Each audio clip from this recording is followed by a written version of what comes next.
welcome. This is our final professional development offering for 2024.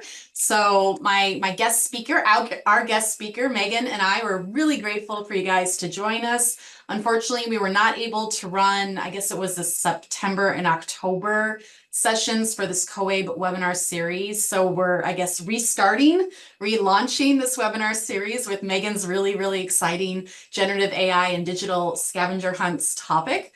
So I'm really excited to learn about that today. So before we get started, just to let you know, our great and fearless professional development director, my leader, he cannot join us today because he is attending a conference. So I am going to be running this solo. I don't think I'm going to crash and burn the plane, but we'll see. It'll be exciting.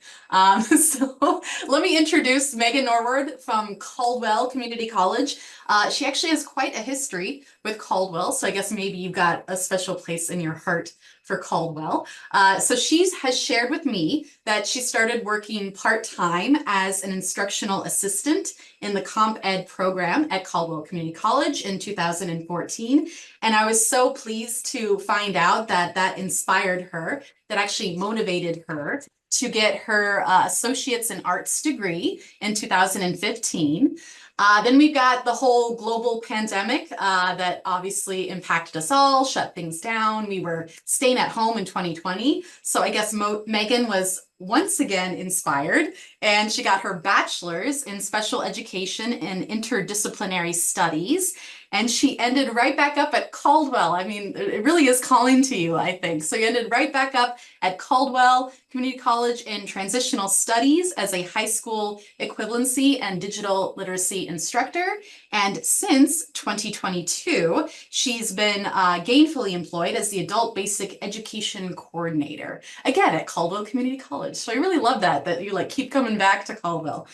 So without further ado, I'm going to gift you the floor, the microphone. Leave it to Megan. Let's learn about generative AI and digital scavenger hunts. So take it away, Megan. Thank you so much. You made my email sound so much more good. Like, it just sounded way better. I try. Okay, I want to share my screen.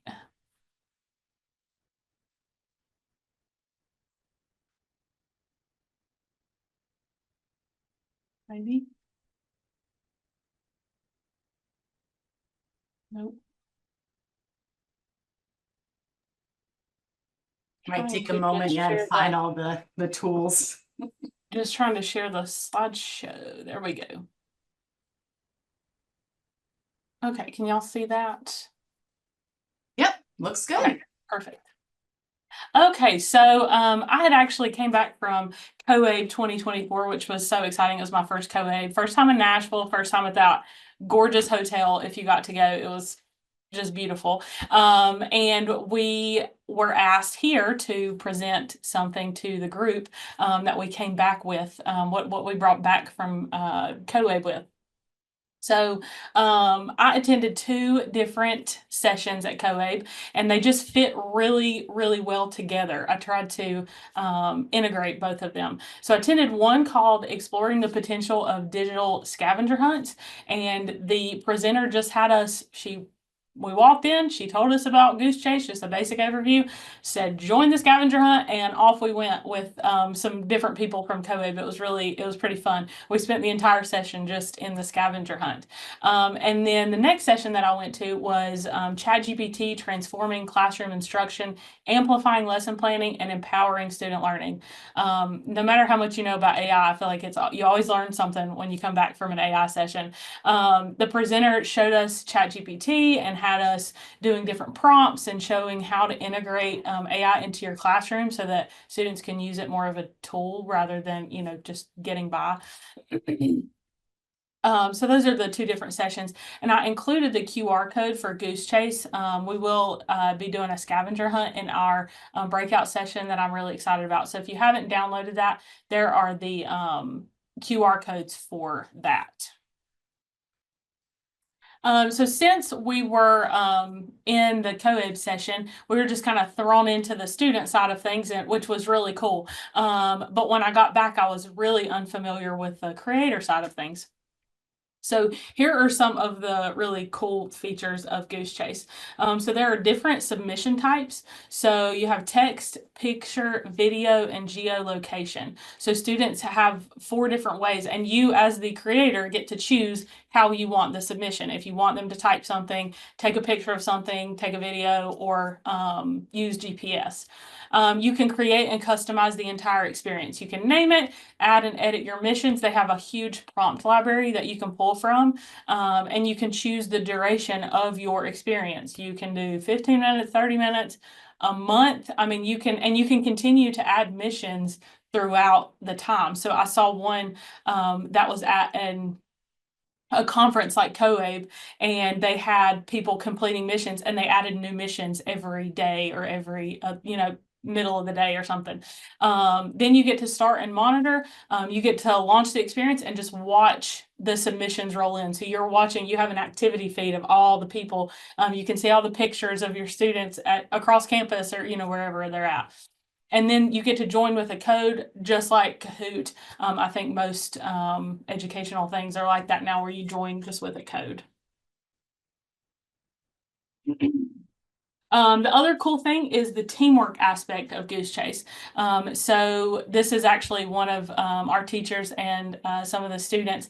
We did a U.S. states scavenger hunt, but our adult ed students tend to stay kind of on our hallway and don't explore campus much. So I also added in an aspect of go explore campus. Take a picture of this spot in the library or this spot in the courtyard, things like that.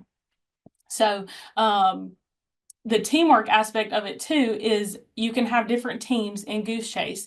And if you have 5 students on a team, only one of those students has to complete that mission. So they can divide and conquer throughout the mission. So if I complete a mission, it's going to disappear on Lee's phone after a minute or so after I've completed it. So even if you are across campus or sitting across the classroom, you're going to see that your teammates are completing different missions. I thought this was helpful to include. I took some screenshots from the Goosechase app because I came back from COABE not knowing much of the creator side. I just jumped right in and created an account and got excited and just loved it. I created a recreational account without knowing about the Educator Basic account. It seems like the Educator Basic has a little bit more involved with it. But I don't know how to delete my recreational account and make an Educator Basic account. So I'm not sure if they use things like ID Me or anything like that to verify if you are an educator or not. But you can see the big thing here with the free account is the 5 mobile devices per team. You kind of have to get creative and strategic with how you're creating your teams. If you're doing this for employees, if you're doing it for your students, or however you're doing it, you may want to have 5 people as your team captains with the phone. I think you can actually have more devices, but you run into some technical issues because we had more than that when we were doing it in our classroom because I had not looked at this. But we were running into a lot of technical issues. So really only 5 devices per experience is going to be the most helpful. So here is what a hunter sees when they join with the code and get into the experience. So this was a experience I created for a digital literacy class. So I had all of these different missions, and then when you click on the mission, it opens up, it tells you that I want a picture of something, then you click do the mission and it's gonna pop up your camera, or if you're gonna text or whatever it is, it will pop up, and then you just take your picture and submit, and that's it. It's pretty a fairly simple and user-friendly app. 2 really cool features that I really love about Goosechase are the feed and the leaderboard. So on the app, and you as the instructor can see both of these things. So I will say the website is just for creators and the app is just for the hunters. So you as the teacher can't join. You would have to join as if you were a student if you wanted to see the app. I couldn't walk around campus with them and keep up with them as they, did their missions. I could only really see it from my computer. So I would had to have joined as a hunter. So the feed shows you as the submissions roll in, you can see the pictures and the videos. And I think at COABE they had us sing like the national anthem or something, and we had to record it. It was just really silly. But the leaderboard, I can't exactly say how they keep points. If you submit that first, I think you get a few more points, but you kind of get that competition, that friendly competition going in your classrooms, or if you're doing an orientation or anything like that. It's just fun to get that involved. These are two students who were doing the U.S. States scavenger hunt that we created. And they had to draw the state flag of Texas and then take a picture of it and upload it. So they were working on that while others were finding art on campus or something like that. I think, I'm sorry, I lost my place. Oh, what I was going to say about the feed, you get to choose what shows up on the feed. So if there's a specific question that you're wanting the students to research, or if it's in a book and you need them to look that up for themselves and not copy from the other students, then you can choose for that not to be shown in the feed. There's a lot of options when you're in the creator mode and you are on the website. A lot of options there, and I can give you a sneak peek of what that looks like here in just a minute. Okay, so we are going to go ahead and jump into our scavenger hunt. So I've got a couple things just before we jump in. So we're going to be in breakout rooms, and everybody in your breakout room is going to be on your team. So one person will create a team name. I realized actually today that you don't have to have a team code. That's I thought that was something that you had to have, but if you are the person creating the team, just don't add a code.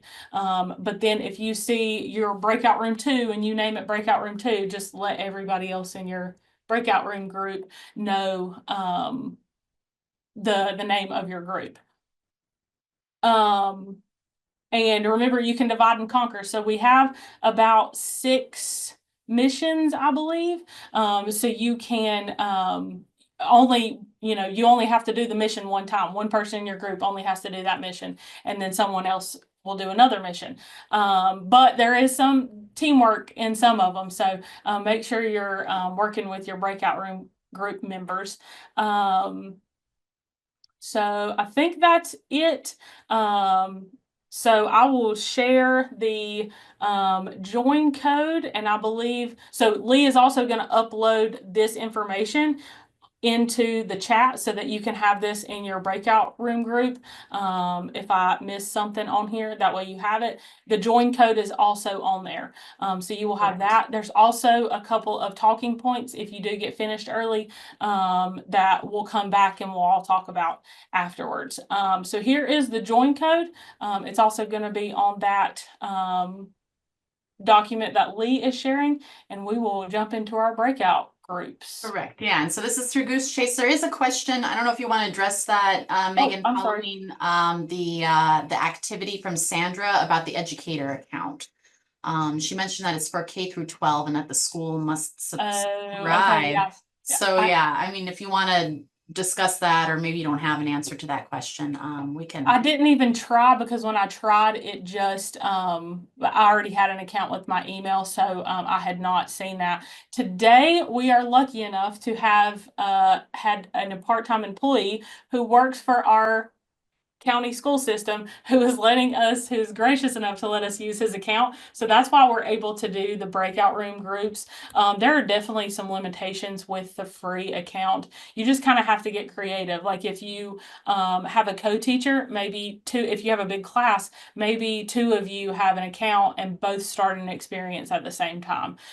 You wouldn't have all the students in one feed and one leaderboard, but still to have the experience, if you wanted to do it. Just kind of being creative with it. But thank you, Sandra, for looking at that. I did not know that they had to subscribe to do that.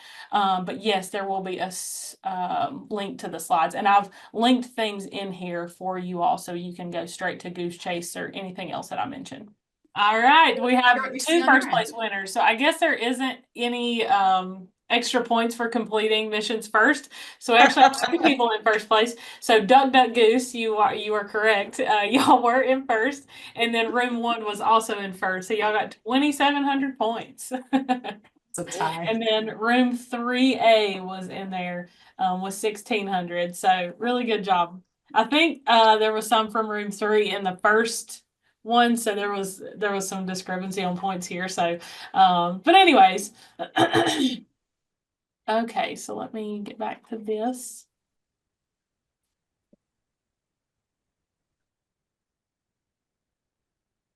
All right, so the considerations. So I want to know what y'all think. So what barriers might students or instructors face in participating in, or you as the instructor creating a scavenger hunt?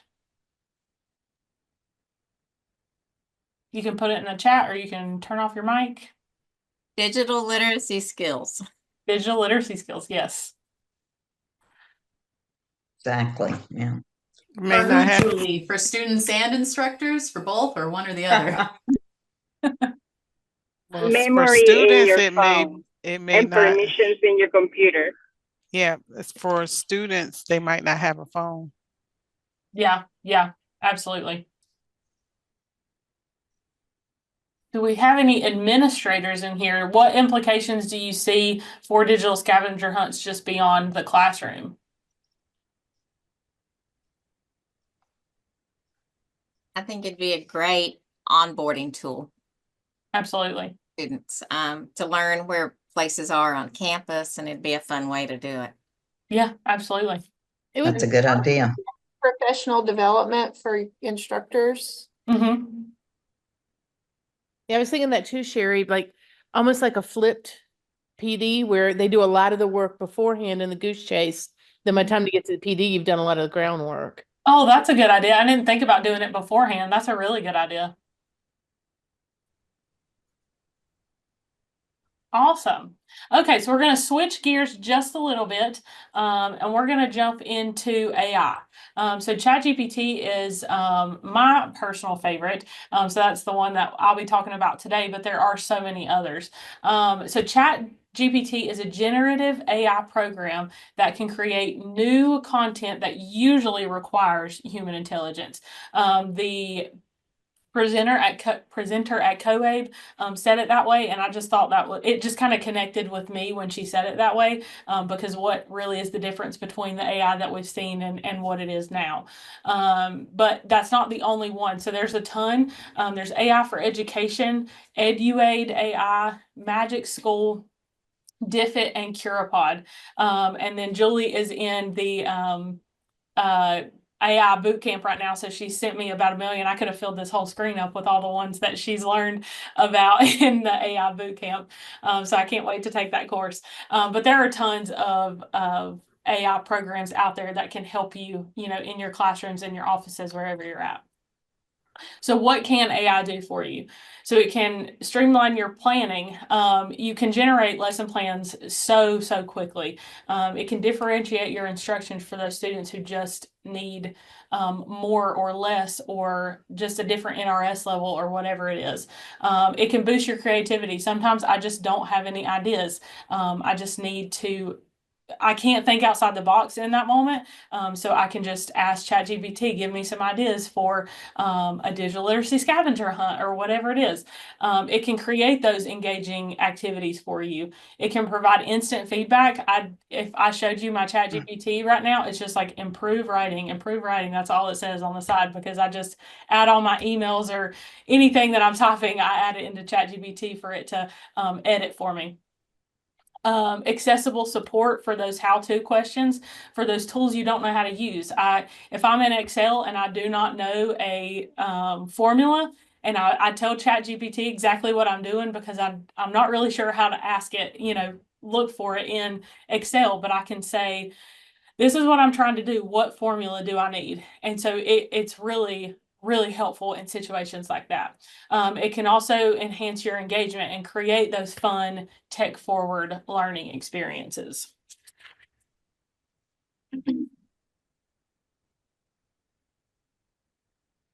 So one of my favorite things about ChatGPT is the customizable profile.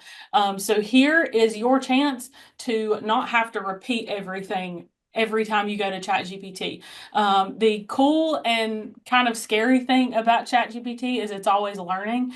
So anytime you tell it anything, it's going to remember. But here is your upfront profile so that if I go over to someone's office that I work with, I don't have to preface, this is my job. These are the students that I work with. I can just say, hey, this is what I'm doing and I need help. So here is your profile for ChatGPT. You can say, I am a teacher at a rural community college. I teach NRS level 4 students. We are working on workplace readiness skills. We are studying fractions. We are, you can give it all the things. We use TABE, we use CASAs. Some students are in need of high set practice tests, like all kinds of stuff here in your profile. And then how would you like ChatGPT to respond? That's your chance to say, I want you to be my classroom assistant. I'm going to ask you to create things for me. I'm going to ask you to do things so that I can spend more time with my students. So right here, this is one of my favorite things. I'm in the COABE Entrepreneurship Institute. I added that to my profile because sometimes I'm not entrepreneurial minded. So sometimes I'm going to go to ChatGPT and say, hey, I need help with this assignment. Just to help me think outside the box a little bit. I also am in STAR, so I put that in my profile. So I've all kinds of stuff I've added right there. And you can also do that personally too. So if you're at home, I am terrible at thinking of cooking, what to cook on the fly. So here's the stuff in my cabinet. So you can put all kinds of stuff right there. So now that we've talked a little bit about AI and we've talked about scavenger hunts and y'all have done that, let's kind of put all of it together. So AI can be your best friend in this process. And I don't know if I would have came home from COABE and done a digital scavenger hunt in my class without having ChatGPT, if I'm being totally honest. So that's why I thought it was so important to put these two things together, because we all already have so much to do and we're doing our lesson plans and we're spending time with students and we're doing this and we're doing that.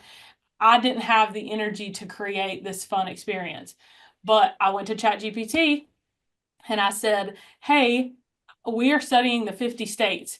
Can you create a fun, engaging digital scavenger hunt? And I told it about Goosechase. I told it that there are different submission types, the text, picture, video, geolocation. And then I also said, I also want engaging campus, like around campus fun things for the students to do. So I typed all that in and then it spit out this beautiful list of submissions. And then I was able to adjust that to my needs. I will say it taught me not to trust AI because some of the states, some of that stuff was not correct at all. So I definitely did have to go back and do some checking, but it gave me some ideas on different missions. So again, you are the ultimate editor here. You want to take control of that and it be your material, but it can just do all the legwork for you. So it can be your mission creator, but it can also be your adapter. So let's say that you put that in and you're like, that is way too hard. Let's back that up a little bit. You can say, hey, I need to go to NRS like level 3 or 2 because it knows what NRS levels are. So you can say, this is the NRS level I need, or these are ELA students, or these are digital literacy students who are not very comfortable using their cell phone. So you can say whatever you need to there to adapt the scavenger hunt however you need to. So the scavenger hunt sounds all great and fun, but once you realize you had to do all the work, it didn't sound so fun anymore until you bring AI into it. So let's take a look at a ChatGPT conversation. So I'm going to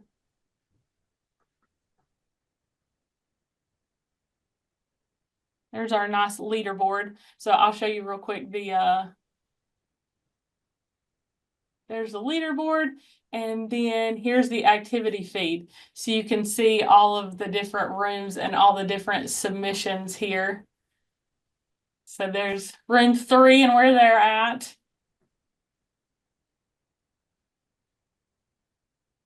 Love that. That's really good.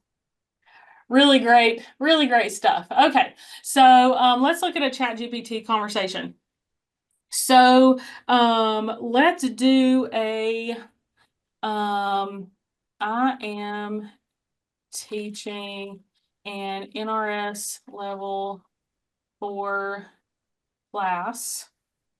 And we want to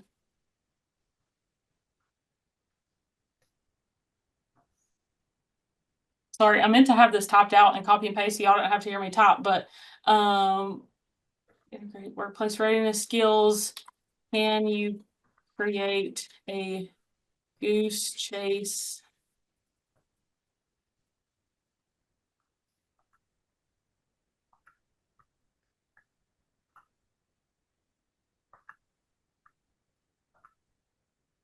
So I've told my ChatGPT profile, I've done a ton of these, so it knows about the mission, like the submission types and all that kind of stuff. But the first time that you do this, you would want to say, I'm using an app called Goosechase. These are the submission types and all of that pertinent information. So we've got some workplace ready, a scavenger hunt for success. So professional email writing. So write a professional email to your boss requesting a day off. That one's pretty cool. Team meeting agenda.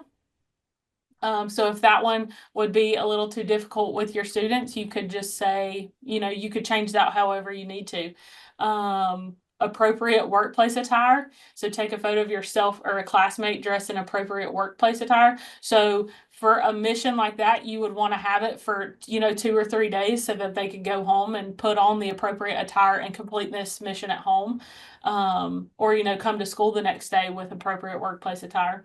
Role play a customer service situation, team collaboration, conflict resolution. So write a short paragraph on how you would resolve a conflict with a coworker, record a short video, asking you an interview question, workplace technology. There's some digital literacy skills.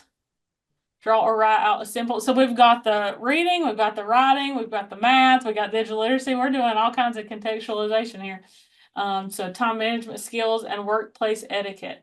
So there's just a short demo of kind of just how ChatGPT spit it out. And lately when I've done, when I've asked ChatGPT for something, it's actually given me 2 different answers and saying, which one do you prefer? So, which is pretty cool. Life is so easy with ChatGPT. I totally agree with that. Probably even your prompt, you could say something like that, right? Like give me 2 options or a couple options for each mission to Absolutely, select absolutely. from. So yeah. There's a lot of things. Would you like me to customize this further or add more missions? So you could say, yes, I also want to do this with ELA students. Can you make this more appropriate for an ELA learner? So let's do that.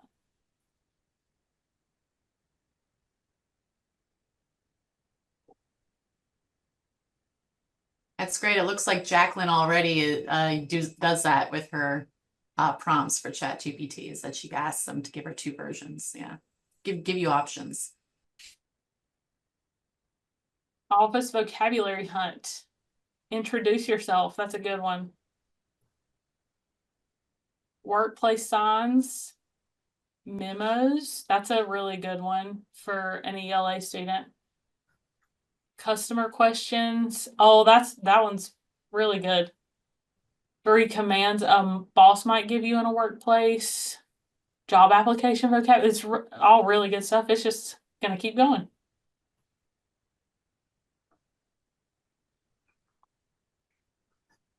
So what I did with this is whenever it would finish all of this beautiful stuff it's creating right now, I would just copy that into a Word document or something like that. And then you do actually have to go and do the work in Goosechase to create those missions. But luckily it already knows about point value and stuff like that. So if you don't want to come up with that stuff off the cuff, it's all right there. So it's done the point value.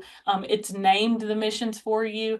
So all you got to do is do a little bit of copy and pasting and that kind of stuff. And it It's pretty simple. So as long as you know your content specific information, you just ask it those questions, tell it what you're teaching, tell it who your students are, and it's just gonna give you all the stuff. All right, so I had a couple more things to share, and then I am. So another thing with ChatGPT, just some resources that I want to share. Actually didn't need to do that. Go back to my thing. Sorry. I'm gonna go to. How do I get rid of this thing up the top? There it is. Okay, AI for Education. Absolutely fantastic website. It has so much. So this prompt library is probably my favorite thing. But it's got all of these different, it's broken it down into different categories. So you have your administrative stuff, you have your assessments, communication.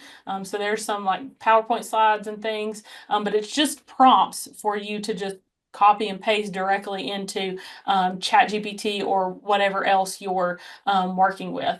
So there's for students, for lesson planning, professional development, social emotional learning. There's some special education. So let me just open this one.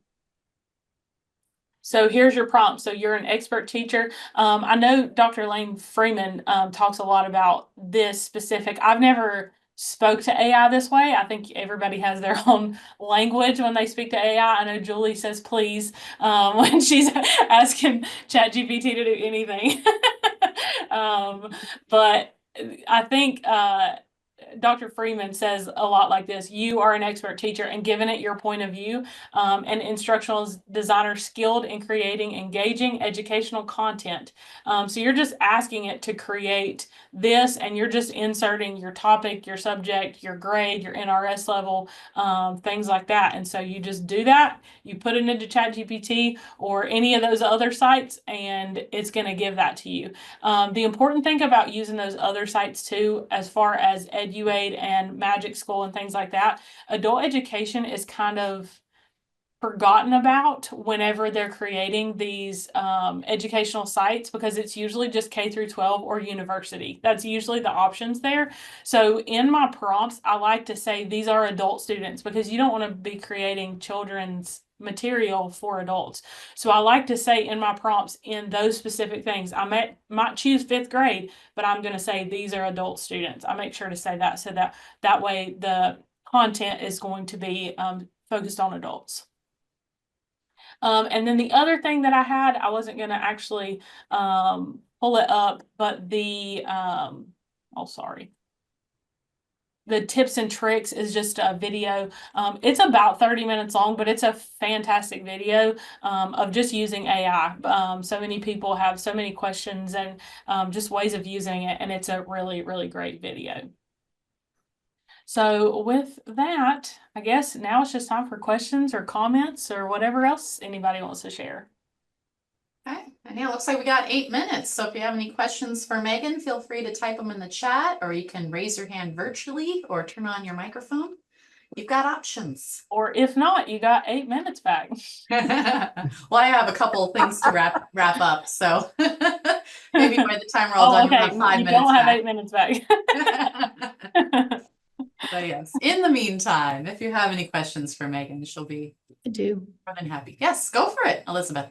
If you're using this in a live class, would you like make a QR code and have people already be in teams, or how would you do that if you're not on Zoom?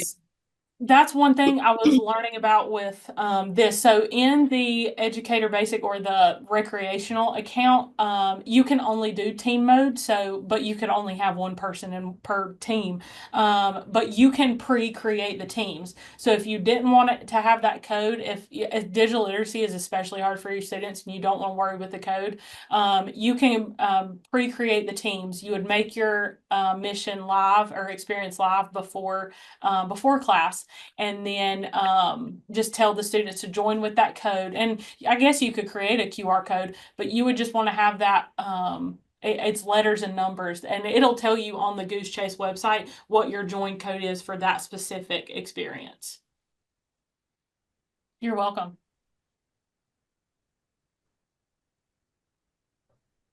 Any other questions? Good one, Elizabeth.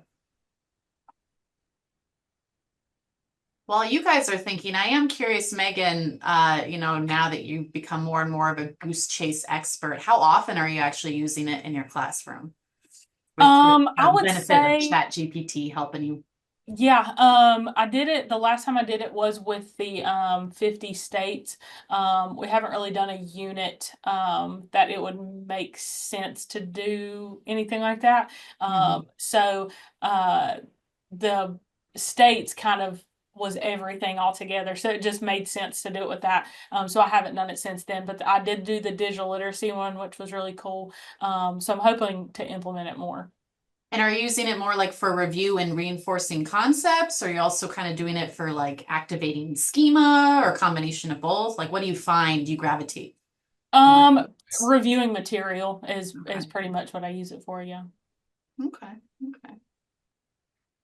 But there are so many implications, and we actually were planning on doing that with our professional development that we hold for our staff. So really, yeah, it sounds like Sherry's got some ideas. Yeah. Fantastic. Any other questions? I'd like to make a comment. Go for it, Phyllis.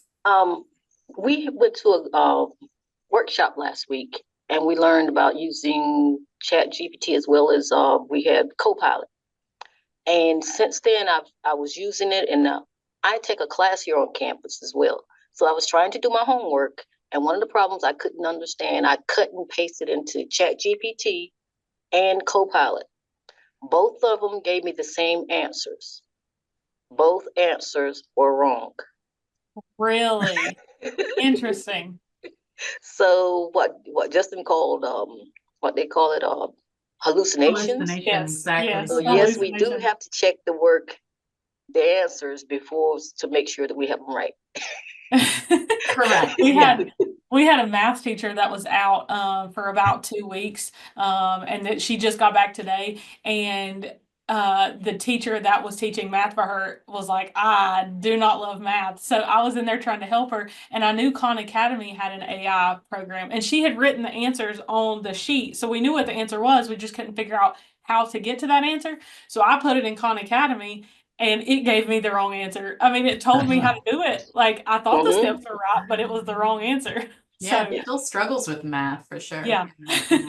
So yeah, don't take it at face value that it actually knows what that's a great point, Phyllis. And something that we need to teach our students, right? Because they're using ChatGPTs. There's that critical thinking component that's even more crucial. And instructors, we're not going away. We're still experts in our field, and we still need to cross-check what ChatGPT is generating. Absolutely. So yeah. We haven't lost our jobs yet. So with that said, if you do come up with another question, that's perfectly fine. We've got 3 more minutes, but I did just want to share with you resources from the professional development team. I'm first plopping into the chat. This is where you can find our professional development calendar. So all events moving forward into 2025. We are going to continue this COABE conference webinar series with some more great sessions on different topics that people brought from there. So you'll find that on the events calendar. You can sign up from there. I know a lot of you want this recording and you want the materials from this session. So you can find that here. That's the next URL I'm plopping into the chat. This is our professional development archives from the same website, NC Title II. We will upload the recording there, including Megan's presentation. It will probably not happen now or tomorrow, and I don't know about next week because we are going into the Thanksgiving holiday, but we'll get it up there as soon as we can, and you'll be able to access all that from the archives. So unless there's anything else, anyone wants to comment, ask, thank you so much. Yes, go for it, Elizabeth. Can you do video on that? Like if you wanted people to role play for hospitality? Okay, Yep, thank you. Sure can. Yep, there is a video option as well. Yes. Sounds like some great stuff to start exploring with Goosechase. Okay, well, I think that's it. So unless we've got any other pressing questions or issues, thank you so much for joining us. I hope you have a great, relaxing Thanksgiving, a fantastic Christmas. I hope you survive your New Year's Eve celebration, and we will see you in 2025. Thank you, Megan, for a wonderful session. you. So take care, everyone. See you in Bye. 2025.